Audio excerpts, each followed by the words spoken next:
Eurosport took the rights, the TV rights for Olympics from, I don't know, 2008 till 2024, if I'm not mistaken. Yeah. So it's the home of the Olympics. Tell us why. So first of all, I'd just like to say I'm really happy to be here, and I think that this is a fantastic event, and this is exactly the kind of catalyst that we need for sports in Romania. As regards the Olympics, actually, even from the company perspective, it was a huge, really huge deal for us to make, because it was a really long time discussion with the International Olympic Committee about what's the difference that Eurosport and Discovery Communications, who it's the mother company of Eurosport, can actually bring to the Olympics. And we are aware that it's really important to bring the Olympics to new younger viewers, for example, and to young people who can be inspired to get into sports.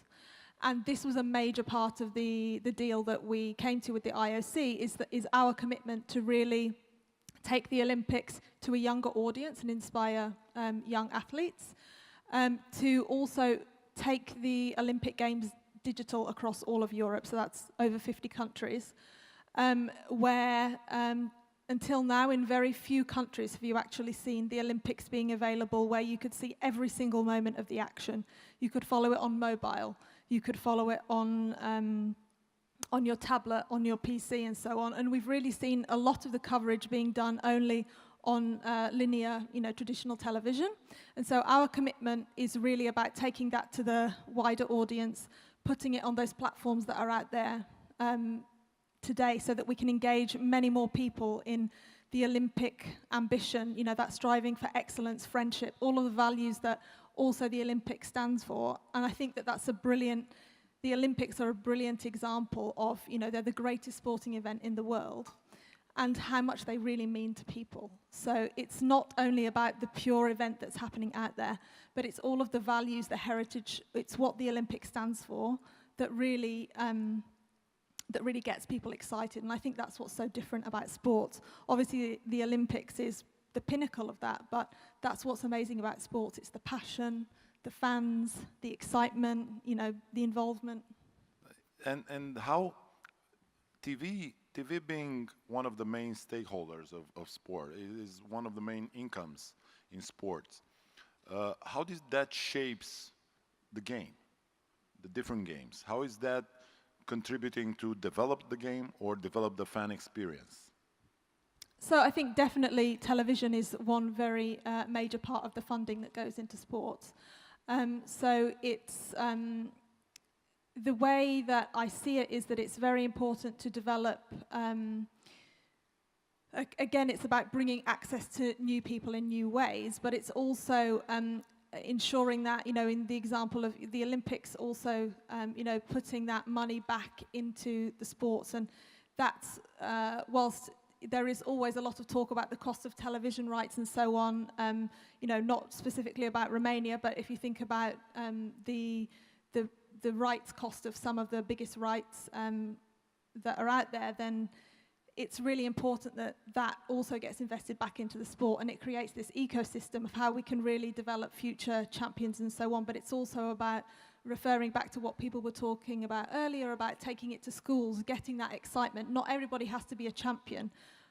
It's about getting people involved. It's that inspiring story that comes from sports that I think is really important. And one of the other things I would say about the Olympics is also that we want to ensure that we take storytelling of the athletes and the heroes' stories to another level, because it's all of that backstory that's so inspiring to young and old alike. But that's what really gets us excited, because you've got your heart and soul invested in those athletes. I have to admit that working with athletes now after my career, and I'm coming from the sports, so talking to Anna or to Christina or to Mihai, or it gives me chill bumps. And I'm coming from the sport, so I should be immune to that, right? I mean, you would think that I heard it all, but those stories are so strong, so important. So we have to tell them. we have to show the people. And I really appreciate how is your approach in Eurosport to tell those stories. Working lately with these athletes, we're trying to create, we actually want to shift their image toward influencers, towards people that influence others. In a world that, sport is live, it's a live content. So it's always going to be like that. You ain't going to see, you're not going to watch a game 2 days after unless you're a coach or a scouter. Um, how this digital era impacts TV and the fan experience. Why would I stay in front of the TV? It it's a is it a competition between live TV and what live show in the gym? Like, why should I stay on TV and not go in and hear the sound of the shoes on the floor?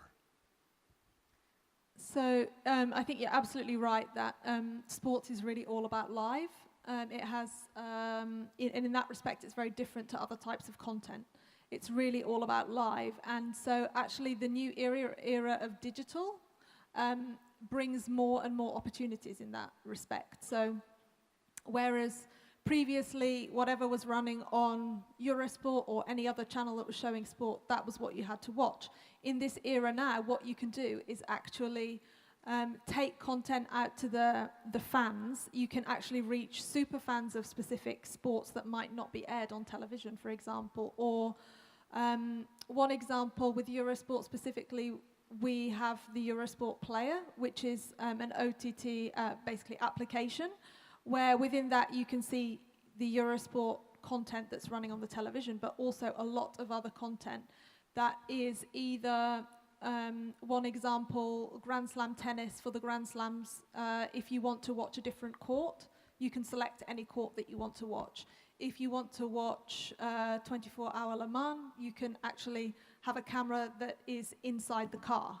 So you can also reach a different level of experience that's not possible either by going to the event or by watching linear TV. So in fact, the rise of digital in that respect takes the experience to a new level for sports fans. And then in addition to that, you've also got new technologies like virtual reality. So virtual reality allows you literally to get into the shoes of that athlete. Obviously, it's more successful with some sports than others. We did the very first VR experiment that we did was with downhill skiing, and we had Bodie Miller actually ski downhill, as a champion.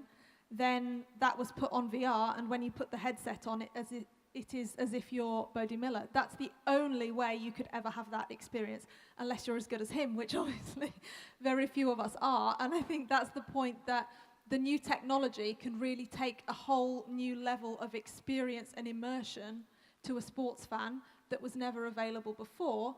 That's also important when you want to reach the younger, let's say, newer target audience. The way they're consuming content is very different.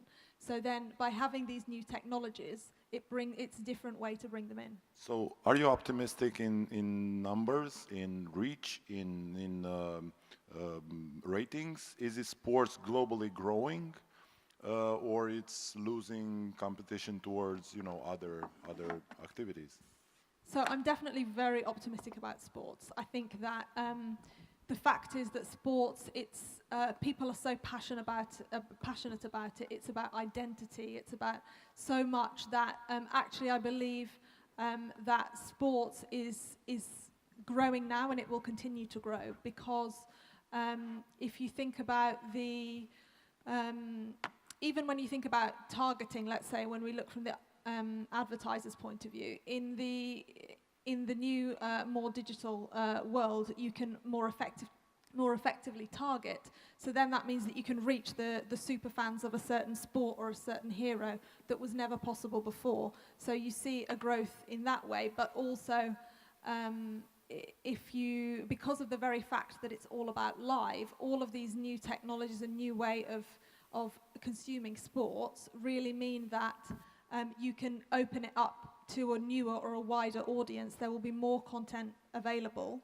And so from that point of view, I'm very, very optimistic about the future of the sports content. There are of course challenges, don't get me wrong, when you think about, again, that group of millennials that, you know, gets talked about a lot.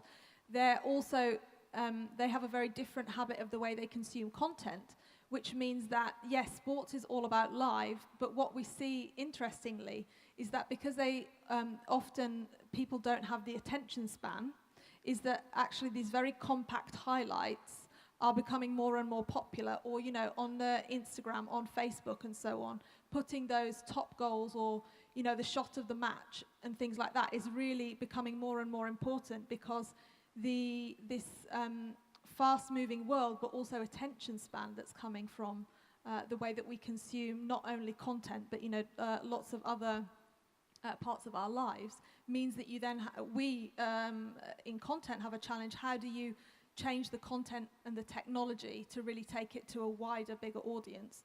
But I think that for sports, this is only a huge opportunity and we see growth.